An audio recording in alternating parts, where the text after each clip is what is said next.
The air in the Hong Kong Convention Center was thick with a nervous energy that transcended language and nationality. Hundreds of the world's brightest young minds were gathered for the International Mathematical Olympiad, their faces a mixture of intense concentration and youthful excitement. Among them, a small, stoic contingent stood out. The team from the Democratic People's Republic of Korea, dressed in identical dark suits with small red pins glinting on their lapels, moved as a single unit. They rarely spoke to outsiders, their gazes fixed forward, their expressions unreadable. At the center of this group was a boy named Zhong Yoli. At just 17, he possessed a quiet intensity that seemed to set him apart even from his disciplined teammates. He was here to solve problems, to conquer equations that baffled others, and to bring glory to his homeland. For Zhong Yoli, Hong Kong was a different universe. The city was a riot of light and sound, a stark contrast to the muted, orderly streets of Pyongyang. Skyscrapers pierced the clouds, their glass facades reflecting a relentless stream of commerce and activity. He had seen pictures of such places in state-approved materials, but the reality was overwhelming. The sheer abundance of everything, food, cars, fashion, advertisements, was a sensory overload. His minders kept the team on a tight leash, their movements restricted to the hotel and the competition venue. Yet, even in these controlled spaces, the world outside seeped in. He saw students from other countries laughing freely, using strange handheld devices to communicate, and debating mathematical theories with a casual passion he had never witnessed. The competition itself was a grueling test of intellectual stamina. The problems were abstract, elegant, and fiendishly difficult, designed to push the boundaries of mathematical reasoning. While other students scribbled furiously, erased, and started again, Zhong Yoli worked with a calm, methodical precision. The numbers and symbols on the page were his true language, a universal tongue where politics and ideology faded into the background.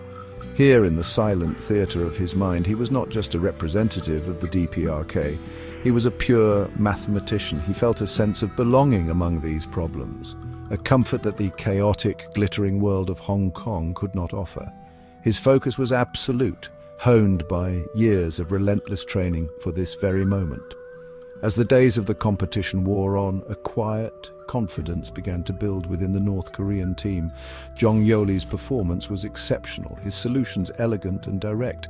His minders watched him with a mixture of pride and anxiety, their faces betraying the immense pressure they were under.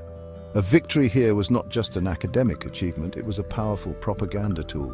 It would be proof of the superiority of the UK ideology, a demonstration that North Korea could produce geniuses capable of besting the best from the West and its allies.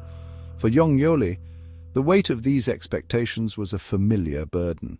He knew that his success or failure would have consequences far beyond the realm of mathematics, echoing all the way back to the highest echelons of power in Pyongyang. Zhong Yoli's journey to the world stage began not in a humble village, but in the heart of North Korea's privileged class. He was born and raised in Pyongyang, the nation's showcase capital, a city reserved for the loyal and the elite. His father was a mid-level official in the Ministry of Foreign Affairs, a position that afforded the family access to benefits unimaginable to the average citizen. They lived in a relatively spacious apartment with consistent electricity and running water, luxuries that were far from guaranteed elsewhere in the country. Their access to the state-run stores was better, providing a more varied diet and higher quality goods. This carefully managed bubble of comfort insulated Zhong Yoli from the harshest realities of North Korean life, such as the widespread famines and economic hardships that plagued the provinces. This privileged environment was the soil in which his intellectual curiosity was allowed to grow. From a young age, he was not burdened with the need for manual labor or the anxieties of scarcity that shaped the childhoods of so many of his countrymen. His parents, deeply invested in the regime and their own status within it, recognized the importance of education as a means of advancement. They provided him with books, puzzles, and abacuses, encouraging his early fascination with patterns and numbers. While other children might play soldier in the dusty courtyards, Zhong Yoli would sit for hours, methodically working through mathematical problems his father brought home from state bookstores. His world was quiet, structured, and focused inward on the life of the mind. His father's position also meant that the family was exposed, albeit in a highly filtered way, to ideas from the outside world. Official documents and translated scientific journals sometimes made their way into the home, offering glimpses of a broader intellectual landscape. Jongyoli learned about the history of mathematics from the ancient Greeks to modern theorists, names that were not part of the standard curriculum. This access gave him a crucial advantage. He was not just learning to calculate, he was learning to think like a mathematician, to appreciate the beauty and logic of abstract structures. His privilege was not just material, it was intellectual. It allowed him to cultivate a passion that would soon become his ticket to an even more exclusive world. Life in Pyongyang, however, was a gilded cage. Privilege was conditional, entirely dependent on unwavering loyalty to the Kim family and the Workers' Party. The Jongs, like all elite families, lived under constant scrutiny. A single misstep, a careless word, or a perceived lack of revolutionary zeal could result in the loss of everything: their apartment, their status, and their freedom. Jongyoli was taught from his earliest days to be disciplined, to conceal his thoughts, and to express only the appropriate patriotic fervor. This upbringing forged in him a powerful sense of self-control and an ability to perform under pressure, traits that would serve him well in the high-stakes world of international competitions and beyond. Jongyoli's extraordinary aptitude for mathematics did not go unnoticed for long. In North Korea's centrally planned society, the state is always watching, searching for talent that can be molded to serve its needs. His journey into the elite educational system began in his primary school in Pyongyang. While his classmates struggled with basic arithmetic, Jongyoli was already solving complex algebraic equations in his head. His teachers themselves, products of a system that rewards the identification of gifted children, quickly reported his abilities to local education officials. It was a formal process, a bureaucratic mechanism designed to channel the nation's human resources into designated streams of excellence, whether in science, arts, or athletics. The first major test came when he was just 12 years old. He was selected to participate in a citywide mathematics competition, a showcase for Pyongyang's brightest young students. He solved every problem with a speed and clarity that stunned the judges. His victory was not just a personal triumph, it was a data point for the state. His name was entered into a national registry of gifted students, and his file began to circulate among higher authorities in the Ministry of Education. This was the moment his life's trajectory was irrevocably altered. He was no longer just the son of a government official. He was now a national asset, a mind to be cultivated for the glory of the Democratic People's Republic of Korea. Following his victory, Jongyoli was transferred from his local school to Pyongyang No. 1 Senior Middle School, the country's premier institution for science and mathematics. This school was a world apart from ordinary educational facilities. It received the best funding, the most qualified teachers, and a curriculum designed to challenge the most brilliant minds. His classmates were the children of the highest-ranking officials and the most promising students scouted from across the nation. The competition was fierce, the expectations immense. Here, mathematics was not just a subject, it was a revolutionary duty. Students were constantly reminded that their intellectual labor was a weapon in the ongoing struggle against American imperialism and its allies. At Pyongyang No. 1, Jongyoli's talent blossomed under the intense, structured regimen. His days were long and grueling, filled with advanced calculus, number theory, and abstract algebra, followed by mandatory sessions of political indoctrination. He excelled in this environment, his mind absorbing complex theories with ease. He consistently ranked at the top of his class, earning him further recognition from the state. He was celebrated in school assemblies and held up as an example of the ideal young revolutionary, brilliant, disciplined, and utterly devoted to the supreme leader. His path was now set. The state had identified his talent, and it would spare no effort in honing it for a single purpose: to prove the superiority of the North Korean system on the international stage. The North Korean education system that shaped Jongyoli is a formidable machine, designed with the dual purpose of enforcing absolute ideological conformity and cultivating exceptional talent for state purposes. From a very young age, all children are immersed in a curriculum saturated with propaganda. They learn to read and write using stories that glorify the Kim dynasty, and their history lessons recount a heroic struggle against foreign aggressors, primarily the United States and Japan. This foundation of unwavering loyalty is non-negotiable. For gifted students like Jong Yoli, this ideological training is intensified as their potential contributions to the state are deemed more significant, and therefore their loyalty must be beyond question. Every academic achievement is framed as a tribute to the Supreme Leader's wise guidance. For the exceptionally gifted, the state provides a separate elite track. This system of specialized schools like Pyongyang No. 1 Senior Middle School operates in parallel to the standard educational infrastructure. Admission is highly competitive based on a series of rigorous national examinations and talent scouting initiatives. Once admitted, students are placed in a high-pressure environment where they receive advanced instruction in their chosen fields, be it science, music, or athletics. The resources allocated to these institutions are disproportionately high. They have better equipped laboratories, more extensive libraries, and teachers who are often the best in the country. This system is a form of intellectual triage, ensuring that the nation's most promising minds receive the investment needed to make them world-class. The teaching methods within these elite schools are rigid and demanding. Rote memorization and relentless drilling are common, designed to build a deep and automatic command of foundational knowledge. For a subject like mathematics, this means countless hours spent solving problems, memorizing formulas, and mastering complex techniques until they become second nature.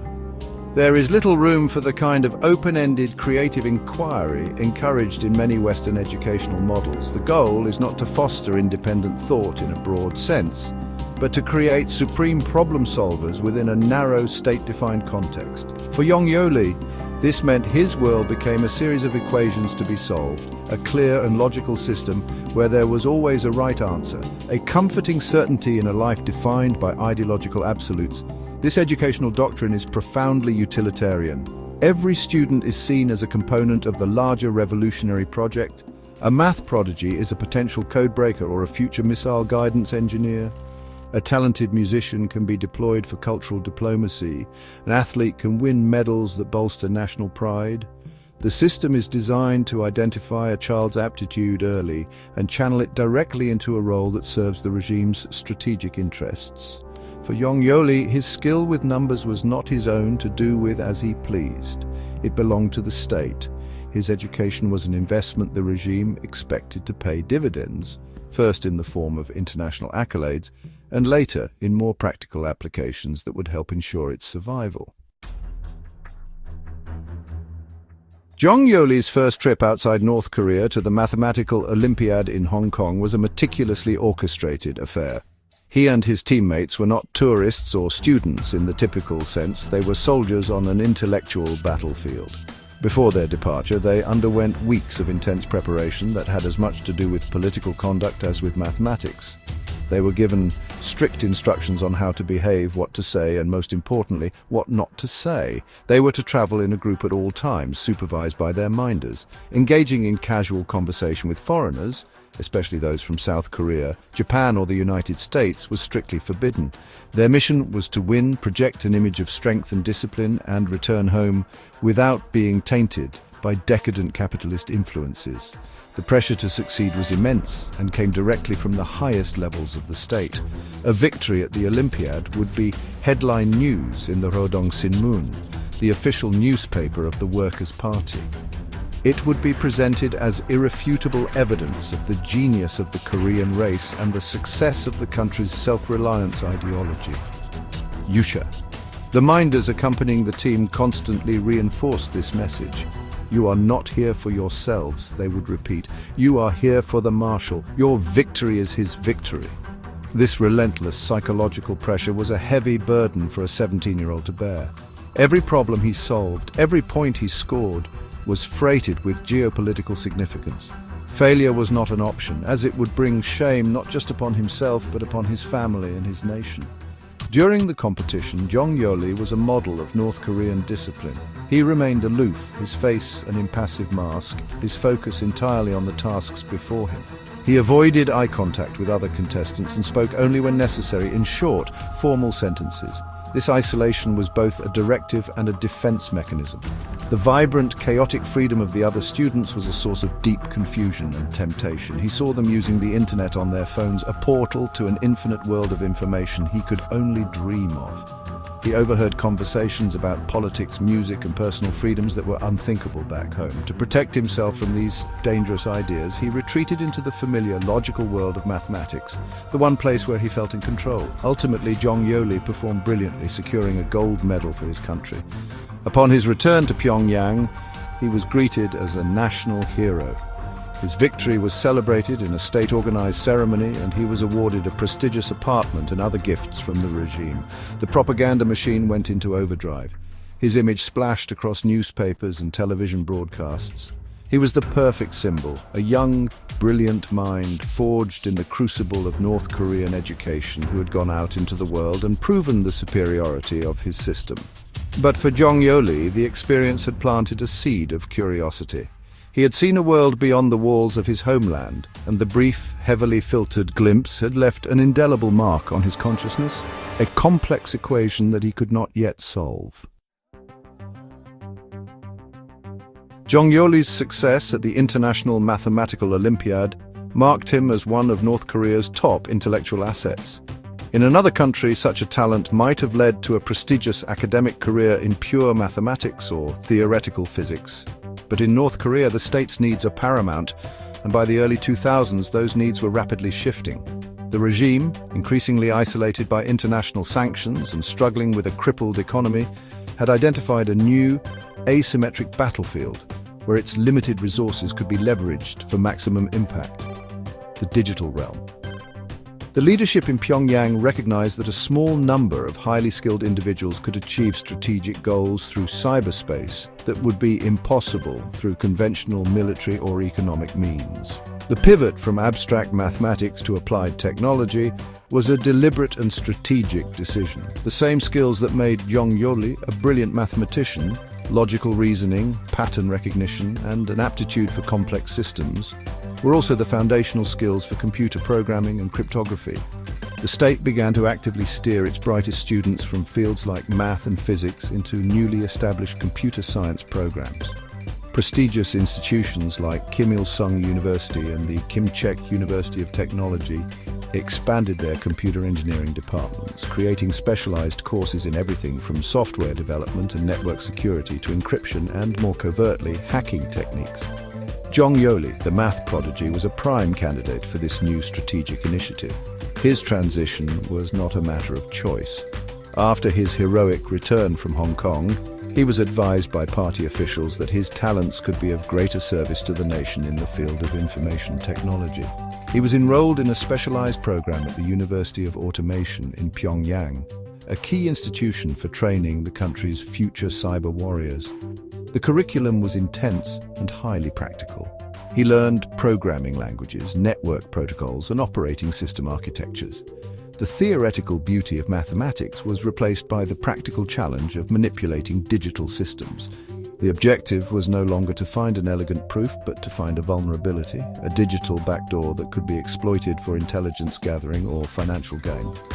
This shift was part of a broader national strategy.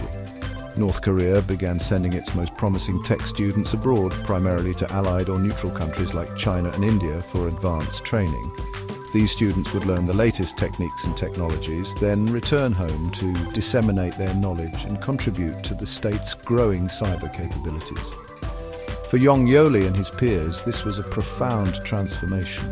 They were being forged into a new kind of soldier, one whose weapons were not guns and tanks, but keyboards and lines of code. Their mission was to wage a quiet, undeclared war from the shadows, a war that would become essential to the very survival of the North Korean regime. The origins of North Korea's formidable cyber warfare capabilities can be traced back to the 1980s, long before the internet became a ubiquitous global force. Recognizing the growing importance of computing, Kim Jong-il established the Korea Computer Center in 1990. Initially, its purpose was to manage the country's nascent IT infrastructure and develop software for domestic use. However, its role quickly evolved. The Korea Computer Center became a key hub for identifying and training technologically gifted individuals, laying the groundwork for a future digital army. It was here that the first generation of North Korean programmers and network specialists were cultivated, their skills honed in a controlled environment, completely dedicated to the state's objectives. As the internet expanded globally in the late 1990s and early 2000s, North Korean leadership saw both a threat and an opportunity. The strategic potential of cyber operations became undeniable. This led to the creation of specialized military and intelligence units focused exclusively on cyberspace. The most famous of these is Bureau 121, a division of the Reconnaissance General Bureau, North Korea's primary foreign intelligence agency. Staffed by thousands of the country's most talented hackers, Bureau 121 was tasked with conducting cyber espionage, launching disruptive attacks against enemy infrastructure, and increasingly generating illicit revenue for the regime. Students like Jong Yoli, with their elite training in mathematics and computer science, were the ideal recruits for such a unit. Within this shadowy ecosystem of state-sponsored hacking, various groups emerged, each with its own specializations and targets. The most notorious of these is known to the outside world as the Lazarus Group. This highly sophisticated and prolific collective is believed to be responsible for some of the most audacious cyber operations of the past decade. Lazarus operates with the full backing of the North Korean state, blending the characteristics of a traditional military unit with the agility and anonymity of a criminal hacking syndicate. Their activities range from political espionage, such as the 2014 hack of Sony Pictures, to massive financial heists targeting banks and cryptocurrency exchanges across the globe. The operational structure of these groups is designed for effectiveness and deniability. Hackers often work from overseas locations, operating out of front companies in countries like China, Malaysia, and Russia. This allows them to access better internet infrastructure and makes it more difficult for international law enforcement to trace their activities back to Pyongyang. These operatives live under strict surveillance, working long hours to meet targets set by their superiors back home. For a recruit like Jong Yoli, joining this world would mean leaving his family behind and dedicating his life to a clandestine war fought through fiber optic cables, his mathematical genius now weaponized in the service of the state's survival. The primary driver behind North Korea's aggressive focus on cybercrime is economic desperation. Decades of international sanctions imposed in response to its nuclear weapons program have effectively cut the country off from the global financial system. The regime is starved for the hard currency needed to fund its military, prop up its economy, and maintain the lavish lifestyle of its ruling elite. In this context, cybercrime is not just a strategic tool, it is a vital economic lifeline. Hacking banks, stealing cryptocurrency, and deploying ransomware have become state-sanctioned industries, a low-cost, high-yield method of circumventing sanctions and generating billions of dollars in illicit revenue. This makes North Korea a unique case, a nation-state that behaves like a global, organized crime syndicate. The impact of these cyber operations has been felt worldwide. The Lazarus Group and other North Korean actors have been linked to a string of high-profile attacks that have caused massive financial and logistical disruption. The 2017 WannaCry ransomware attack, which crippled hospitals, corporations, and government agencies in over 150 countries, was attributed to North Korea. They are also accused of orchestrating the audacious $81 million heist from the Bangladesh bank via the SWIFT network in 2016.